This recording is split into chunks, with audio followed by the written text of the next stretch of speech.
विविध मागण्यांसाठी कोकरोच जनता पार्टीच्या आंदोलनामध्ये काही डॉक्टर लोक जे आहेत ते सहभागी झालेत, काही युवक सहभागी झालेत आणि या आंदोलनामध्ये सगळ्यात महत्त्वाचं म्हणजे हे डॉक्टर जे आहेत ते आपल्या गणवेशासहित सहभागी झाले आणि त्याचबरोबर एक जनजी बाबा जो आहे तोही सहभागी झाला आहे. आपण या डॉक्टरांना विचारणार आहोत, तुम्ही सहभागी झाला आंदोलनात, काय सगळ्या मागण्या आहेत आणि किती दिवसापासून हे सगळं सुरू आहे, मग आत्ता आवाज उठवला जातो?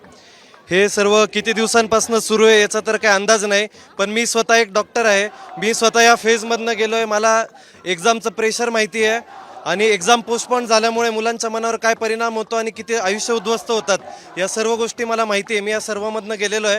त्यामुळं मी जरी पास झालो, मी जरी डॉक्टर झालो, तरी आज जे परीक्षार्थी विद्यार्थी आहे त्यांना सपोर्ट करण्यासाठी इथं आलो आहे. आणि नीट पेपर लीक जे प्रकरण आहे त्या नीट पेपर लीक प्रकरणात कॉक्रोच जनता पार्टीच्या आंदोलनामध्ये एज्युकेशन मिनिस्टरचा राजीनामा आम्ही मागतोय.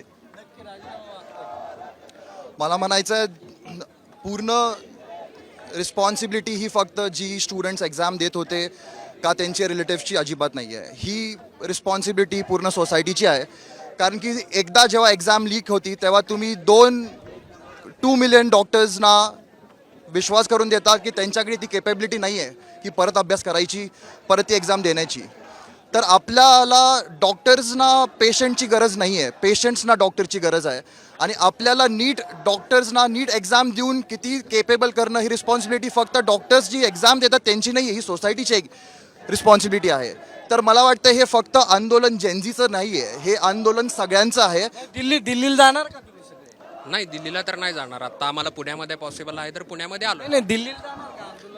हां, तुम्हाला सांगतो की आता इथं जे आलेले लोक आहेत, ठीक आहे, यामधले 50% वर्किंग लोक आहेत, ठीक आहे. त्यांना त्यांचं ब्रेड अँड बटन पण बघायचं आहे. ज्यांना पॉसिबल होईल ते डेफिनेटली दिल्लीला जातील आणि ज्यांना इथं पॉसिबल आहे ते इथं आलेले आहेत.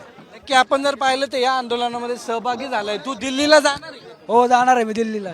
काय शिकतोय? मी LLB ला आहे.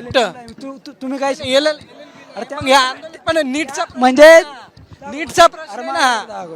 नीटचा प्रश्न तुम्ही आंदोलन बदनामचं आंदोलन आहे. आपण जर बघितलं तर जनजी नाही देशाचा प्रश्न आहे, नीटचा प्रश्न नाही, पूर्ण देशाचा प्रश्न आहे. आणि स्टुडंट विरोधी आम्हाला राहायचं आहे कारण स्टुडंट शिक्षण व्यवस्थेचा प्रश्न आहे.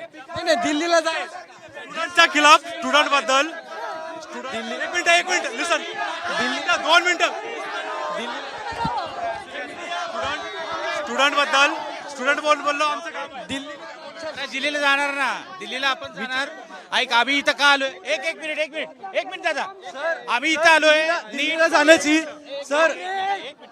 दिल्लीला जाण्याची गरज का पडली पाहिजे? जर 2 प्रोटेस्ट झालेले आहेत, एक जंतर मंतरमध्ये झालेलं आहे आणि एक पुण्यात झालेलं आहे, तर दिल्लीला जाण्याची गरज का पडली पाहिजे? तर दिल्ली जाण्याची गरज पडली ते सरकारचं नाकामीपण आहे. सर, आंदोलन एकदम व्यवस्थित आणि चांगल्या पद्धतीने झालेलं आहे. त्याला उगाच कोणत्याही वाद निर्माण करून गालबोट करण्याचं काम करू नये. माझी सर्वांना विनंती आहे, विद्यार्थ्यांना विनंती काय आहे की हे जे आलेत ना, हे काही फक्त धर्मेंद्र प्रसाद यांचा राजीनामा मागण्यासाठी नाही. त्यांचे प्रत्येकाचे इथे एक प्रश्न आहे.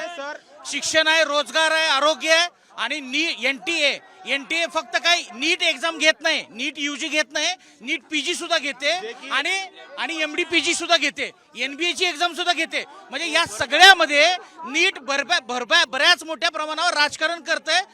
NTA नीट म्हणजे जे घेतंय ते सगळे पॉलिटिकल लोक त्यामध्ये भरलेले आहेत. आणि म्हणून मला वाटतं की याच्यामधनं त्यांच्या सगळ्यांची हकलपट्टी केली पाहिजे आणि हे सगळे मोदीचे जे काही फंटर लोक तिथं बसलेले आहेत ना, त्यांना बाजूला करायचं नसेल तर नीटकडनं ती परीक्षा काढून घ्या. आणि आमची सगळ्यांची मागणी हीच आहे की फक्त इथं रोजगारासाठी पण लोक आलेले आहेत, शिक्षणाचा प्रश्न मोठा आहे, आरोग्य आहे आणि अन्न वस्त्र निवारा हा बाजूला राहिला प्रश्न. पण आता सगळ्यात महत्त्व, ह्या युवक जे इथं आलाय ना, तो प्रत्येकाचे प्रॉब्लेम्स घेऊन आला. इथं प्रत्येक जण प्रॉब्लेम मध्ये, प्रत्येक जण टेन्शन मध्ये. MPSC असू द्या, नाही तर कुठले पण कॉम्पिटेटिव्ह एक्झाम असू द्या, UPSC पण राहिले की नाही कुणास ठाऊक, अशीच फुटते की काय कुणास ठाऊक, MPSC पण अशीच फुटते की काय. नुसता नीटचा हा प्रश्न नाही आहे आणि नुसता धर्मेंद्र प्रधान नाही, हा सगळा जनजीचा सगळा आक्रोश आहे. बिलकुल नाही. तू जे वांगचुक सरांनी सांगितलं की मीडिया आपलं जे खालच्या लेवलला गेलंय ते पहिले तुमच्यापासून सुरुवात करा. आंदोलनाला विनाकारण बदनाम करण्याचं काम महाराष्ट्रामध्ये खपून घेतलं जाणार नाही.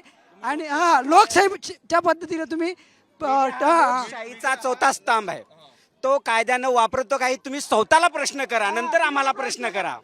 मीडिया ही कायद्यात आहे का, नियमात आहे का, जनतेचा सपोर्ट करतो का? तुम्ही विचार करा, स्वतःला प्रश्न असं करा की तुम्ही नियमात आहे का, नंतर आम्हाला प्रश्न की तुम्ही काय करताय. तुम्ही नंतर आम्हाला प्रश्न विचारा, तुम्ही स्वतःला प्रश्न करा की तुम्ही काय करत आहे. आज भ्रष्टाचार होत आहे, हा चौथा खांब तुमच्यावर आमचा 100% विश्वास आहे. तुम्ही आमचा विश्वासघात करताय, हे पण तुम्ही स्वतःला विचार केला पाहिजे. भ्रष्टाचाराला कारणीभूत भ्रष्टाचार दादा भ्रष्टाचाराचे कारणीभूत तुम्ही दाखवा ना.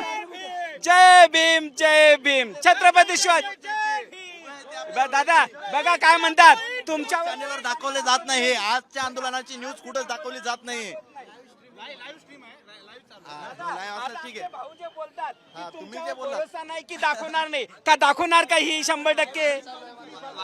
ओके धन्यवाद दादा. तुम्ही अगर लाईव्ह दाखवत असाल तर खरंच मीडिया आहे तुमच्यापासून सुरुवात आहे. जे जनतेचा विश्वास तुमच्यावर राहील अशी आम्ही आशा करतो. इन्कलाब. की आपण जर बघितलं तर या ठिकाणी हे आंदोलन सध्या सुरू आहे. कॅमेरा सुमित भोसले सह सागरवर, साम टीव्ही, पुणे.